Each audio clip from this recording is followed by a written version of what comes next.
Hi, I'm Dai Gribble. I'm a specialist angler. I fish for big fish and I've been sponsored by Sonubaits for 15 years this year. I'm going to talk about some of the fish I've caught using their baits in those 15 years.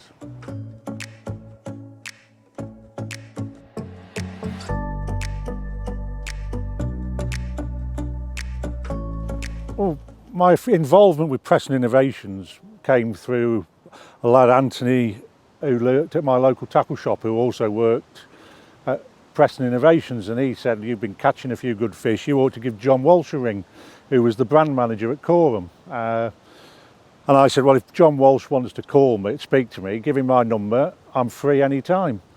A couple of weeks later, John rang me and arranged to go over to the warehouse, met him, and he gave me a few bits of tackle, and then he said, get in your car, follow me, we're going down to the Sonu factory. I'll introduce you to Ian Day, who's the brand manager, the main man at Sonu.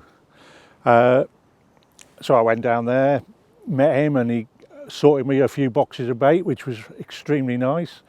And I said, well, what do you want for all this? He said, because there'd been no real discussion at that point. And he said, well, just do us a couple of features, help us promote the baits, give us some feedback.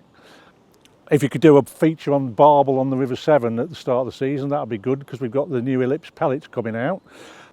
And that I did, but before that I was bream fishing on Lynch Hill at Stoneacres Lake, where I'd caught some big bream in the past. So there's always, initially I think there's always a little bit of pressure. So I turned up at Stoneacres, and first night fishing at about 114 yards. At the time you couldn't drop baits, you had to cast, so it was quite a chuck, and the wind was perfect, and I'd got a nice trailing wind, and I was fishing a narrow bar at, as I say, 114 yards, and it was about 6 foot wide. So I got my markers set perfectly between the rod top and the spigot, so I knew everything was lined up and everything felt right. And on the first night I filled a gap and caught a 15, first ever 15, so it filled the gap to 16. And then the second night, incredibly, I created a new gap and went straight to 18 pound 12 with the bream. And the best picture of it, my wife was with me at the time, and I said to her, just take a couple of pictures, snaps as I put it back, and the one that was putting it back turned out to be by far and away the best picture. It was fair to say I was quite happy with the Sonubaits. I was fishing over a big bed of hemp and halley crush at the time, and baiting with quite a lot of pellets. The fish came on a small boilie. I fished Stoneacres for a couple more years, and by that time I was really fishing for recaptured fish and decided that it was time to move on.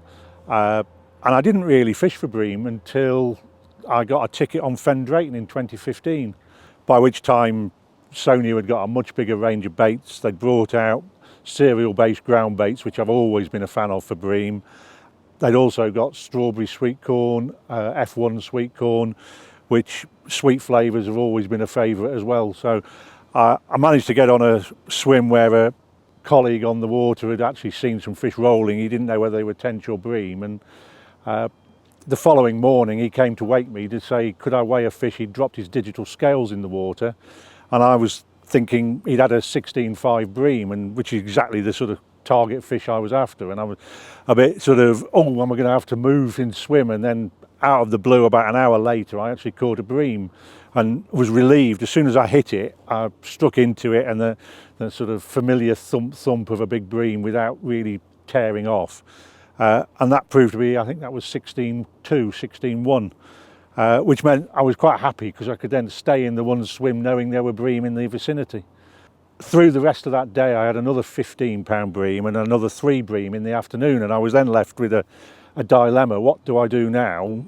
When do I bait up? Because I didn't want to bait up over the top of a shoal of big bream and scare them off, but equally I knew that the amount of bait I'd put in the night before would mean that there wasn't going to be a huge amount left. So I decided if I went another hour without a bite, I'd go back to the car, wind the rods in, go back to the car, get all my bait that I'd got in the car and put it all in the one swim, so that I didn't have to go out and bait it again, and that would minimise the disturbance. And I think the Sonu, the tapered Sonu match buckets, I think I put one of those full of ground bait in, and then about 5 or 6 bags of pellets, 3 or 4 cans of corn. And as I was rowing out to put all of that in, I saw a bream rolling and going away from the swim, and I thought, oh well, I'm here now, I've made the disturbance already, let's hope they turn back up. And that was at about 7 o'clock in the evening. About midnight, I had another bream, and that was a mighty relief, because I knew the fish were back on the bait. 7:30 in the morning I had a 15-pound bream, and then mid-morning a 13, then probably the fish of a lifetime. At about 1 o'clock I had a drop back bite, hit it, and it immediately felt bigger. And as it came into the net, a friend who'd taken pictures of the 13 earlier got me pictures of me netting it coming in, and probably a unique picture of a 20-pound 10 bream being netted.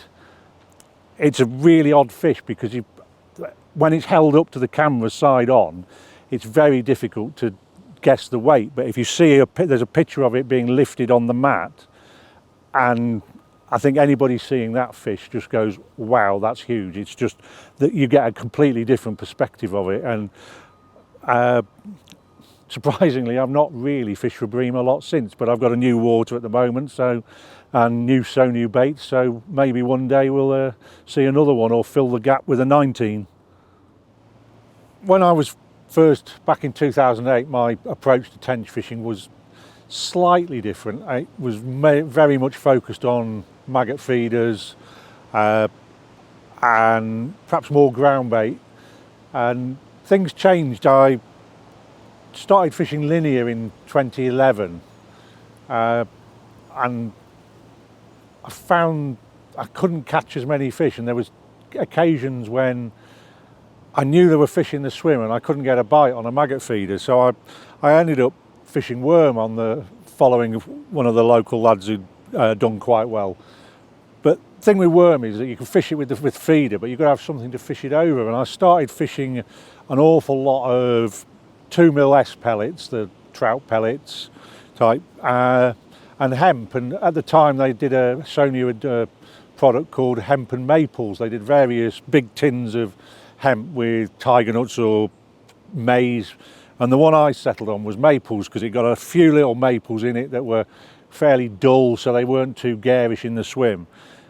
And that's formed the basis now of my approach for tench for probably 12-13 years, that I fish worm or maggot or predominantly over the top of it. But I'm spomming out a bed of, well, originally it was S pellets, but I now use a mixture of S pellets, krill and F1. So I get 3 different flavours, 3 different colours. They blend in beautifully on the bottom. They're nice and small. With the hemp, they get in amongst the gravel, so it keeps the fish occupied. And it's worked everywhere I've used it. And I did 4 years fishing on linear, and I learned an awful lot. And one of the reasons I learned a lot was because there were a lot of fish there. So if you're not catching on a low stock water, you don't know whether it's because you're not doing something right or you're just not on the fish. The beauty with linear was that if you weren't catching and you knew there were fish in the area, you knew you needed to do something different and change your approach. And what I found very quickly on there was that my approach seemed to work consistently. If the fish were there, I caught over it. I mean, the old saying, if it ain't broke, don't fix it, certainly applies. And that I don't know whether the 3 different coloured pellets different flavours made a difference, but what I know is that it worked, and I caught quite a few double figure fish, a lot of other fish backing up on linear. And in 2015 I went somewhere else. I went down to a Larkfield in Kent, and on my first trip I caught a double, which was very pleasing. And on my second trip, fishing exactly the way I'd been fishing at linear, with hemp and 2mm pellets, spotted out, a few maggots, a few casters, a bit of chopped worm. I had 8 doubles in 4-night session, topped off by a 13-3. 2 weeks later, I went up to Fen Drayton using exactly the same approach, fishing from the bank, spomming bait out. The only difference was that because Fen Drayton had been predominantly carp fished by anglers using boats, I wasn't sure they'd be familiar with the sound of a spom, and they might be a bit more spooked, so I spommed a bigger bed of bait out once or twice a day rather than topping the swim up steadily like I was elsewhere. And to say the approach worked, my first fish out of Fen Drayton was 14-12. I caught another double in the afternoon and went back a week later and caught the 14-12 an ounce bigger and 3 other doubles. Since then I've been to Barbel in Norfolk, and on my second trip caught the biggest tench in the lake at Colney. I had on a gravel pit near Reading I've been fishing, I had a double on my second trip. I have absolute complete faith in the approach that I use for the tench.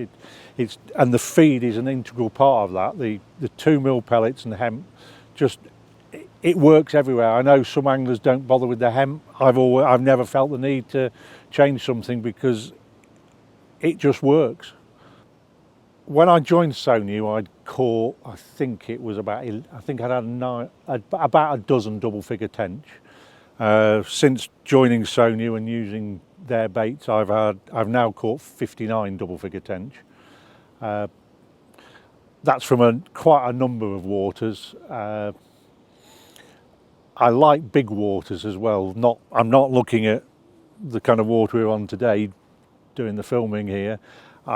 Fen Drayton's 70 acres plus, so you're looking for a small pocket of fish. So you've got to have confidence of what you're doing on a water like that. It's no good turning up and experimenting. You've got to turn up knowing exactly what your approach will be. Yeah, when I joined Sonu, I mean, they were in the infancy, and their obvious focus, because of the link with Preston Innovations, was match fishing. But the one exception was they were very, very into barbel baits. So I suspect that was because John Walsh liked barbel fishing as well as Ian. But they're probably most famous non-match bait is hemp and halley crush. And I've just used that for barbel ever since I've been there, and probably used it before a little bit. It's just a wonderful ground bait. For barbel fishing, whether it's big fish, shoaly fish on the Wye, a feeder with scalded pellet bound together with hemp and halley crush has just been so productive. You can fish it with really big long hook links with little 8 mil pellet hose as hook baits. You can use it when you're using bigger hook baits, big pellets, boilies, meat. You've got so many options with it. You can vary the amount of pellets, the size of pellets, how strong it is. I mean, one of my favourite methods with it is you make it so it's almost like, not quite concrete, but really stiff. And it takes really long time to break down in the feeder. So you can put it out and it will sit there for 20 minutes, and there's probably still some in half an hour, even perhaps even longer if you're not getting taken out by weed and leaves in the autumn. And you can pack it really tight and it'll sit there, and you just get a nice gentle breakdown of pellets and a huge great flavour stream coming off. And it's so much easier than using PVA bags for pellets, but you can use it in the same way. It doesn't have to be just hemp and halley crush. You can put an awful lot of bait within it, and I would think I've caught 95% of my barbel using it. My biggest barbel was 3 or 4 years ago in the autumn, and the Upper Trent had been flooded for a long time, and I was on a run of really bad luck. I'd had a couple of missed fish, I'd lost one in a snag. I actually had one drop off, which very rare with barbel. Once they're hooked, it's very rare they come off. And I'd interspersed with some blanks whilst bream fishing. I think the camera and the scales had stayed in the bag for about probably 10 trips or more. And I was talking to a mate and I'd said, it doesn't really bother me that, because quite often when you do then get one, it's a good one. And I'd gone to the Trent and there was about 4.5, 5 feet of flood water on it. And I thought my bad luck was going to continue. I hooked a really good fish that just tore off downstream. And then inexplicably the hook pulled. And I fished the swim for another hour and it just was dead. So I thought, I'm going to drop in a bit further downstream. And I've had one very quick cast with a feeder full of hemp and helium pellets just to check that it wasn't too snagged where, and because obviously when it's flooded you're not quite sure what's on the bank between what the normal level and the flood level. And then on a whim, because my mate Rob Thompson had been telling me he'd been catching all his barbel on a oozing spicy sausage pellet, I thought, right, I'm going to put one of those on. And the bait had been there about 20 minutes. There was a few leaves beginning to build up, the tip was going round, and then suddenly it just took off, and an amazing fight, probably 15 minutes. It just didn't want to come up off the bottom, and I got it in. And it's not very often you catch a fish that you're really, really surprised about. I genuinely didn't think there was a fish that big on the stretch I was fishing, and it weighed 17.4, and hopefully one day beat it. But from the upper Trent, that is a proper fish. When I first started fishing down at Lynch, everybody was using flavoured maggots with oils, liquids, and for a long time that was my approach, but I've changed it more recently, and my more recent captures I've used quite a lot of ground bait in my maggot. I still use maggots as a hook bait, or bits of worm where maggots are banned, but I like to mix up a bit of that quite dry and then cap the feeder off for about a third of a feeder with the black roach bait. And that, because what I think, roach often in winter will have a little feeding spell, and you've got to be very careful you haven't overfed them during the sort of period leading up to that. If you're not sure when they're going to feed, what you don't want to do is fill them up and put lots of maggots out. And the other advantage of the black roach is it's got a real good strong smell to it, and it does draw fish in. And certainly now my go-to approach is just normal unflavoured maggots, but with a bit of black roach in the feeder to draw them in. And it means you're not putting a constant, you're just putting a few less maggots out at a time. You could use a smaller feeder, but then the benefit of using the same size feeder as I've always used, a sort of large 50 gram would be your typical, is that you've got something that's giving a lot of attraction, but the amount of ground bait I'm using is not going to fill the fish up. So it's going to draw them in, a bit like the chopped worm with the worm method for the tench that I use, that you've got this huge feeder full of smell and then very little bait around it, a few maggots, and therefore when they get drawn to the feeder, they're going to be drawn to your hook baits, and because there's less maggots there, they're more likely to pick up your hook bait. And it certainly worked. And I had my PB 4 years ago on that method, and quite a few other fish, and a bonus surprise of a 4-pound roachwood hybrid as well, which was quite a special fish. I think I try to target a bait, so if it's a deep water, you want something a bit heavy or whatever, but the attraction, what attracts a roach is likely to attract other species, and perhaps best illustrated by a session I had on Linear a couple of years ago. I was fishing for the roach with the maggots and the black roach in the feeder, and over the course of a couple of days I had a couple of 2-pound roach, carp over 20, an 11-pound bream. I even caught a tench in January on it, and a number of perch as well. So I think it's easy to get hung up on going into a shop and picking a bag. If it's a good bait, it will attract other species. And I've actually caught quite a few perch whilst fishing with the maggots with the black roach, and to the extent that if I was perch fishing and wanted to put some ground bait in, I'd be quite happy using that. And I don't think it's because they're attracting small fish to attract the perch. I think there's just attractants in there that they do find attractive. Obviously the roach is aimed at black roach, and I know, having spoken to some of the Preston match boys, that they really rated it. Neil McKinnon was a big fan of it, and I speak to Neil quite a lot, and he's always interested in the specie side of things, and I try and pick up a few tips from the match anglers. And so you listen to around, and a bit like the oozing spicy sausage pellets for the barbel, if somebody you know and fishes in a similar style to you has done well on them, it's something you'd be silly to ignore. We all like trying something new, so I've been using that's one of the baits I use a lot now for the bream. And if I'm ground bait fishing on, when I fish on Cotmere for the tench, I often use a bit of ground bait because it's much more silty and sits on the top. The krill and squid, we're all guilty of taking the top off a bottle of flavour or opening a bag of boilies or pop-ups and going, that smells fishy, which it doesn't. We just like the smell of it ourselves. So there's a little bit of experimental, but much with the tench fishing, that if something works, you stick with it. So I found the F1 pellets are really good. They've got a very unique flavour. If I'm bream fishing, I always have some F1 pellets in the mix. Hemp and Halley, it stood the test of time for barbel. I think it's sold more than any other bait for barbel in the last few years. When you're fishing, you're after one bite, and you don't want to be experimenting because they're not going to be in the swim all the time, they're not going to be feeding all the time.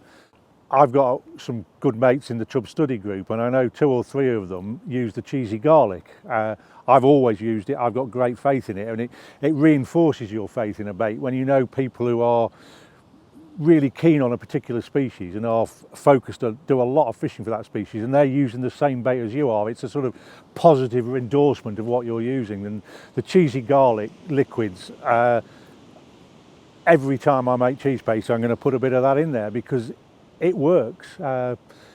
It gives it a unique smell, and the chub like it, so keep using it.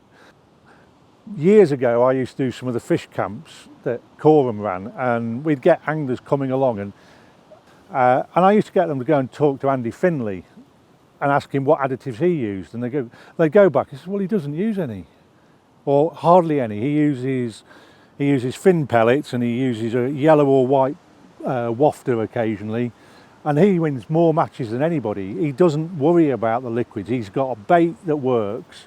He knows it's a good quality, reliable bait, and he worries more about the things that he can influence more, like being accurate with his casting.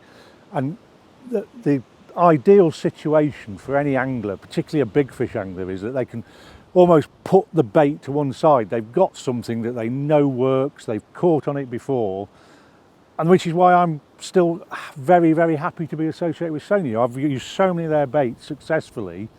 And then occasionally, like the 24/7 boilies they stopped doing, which is what I call my big bream on, or they don't do the tins of hemp and maples anymore.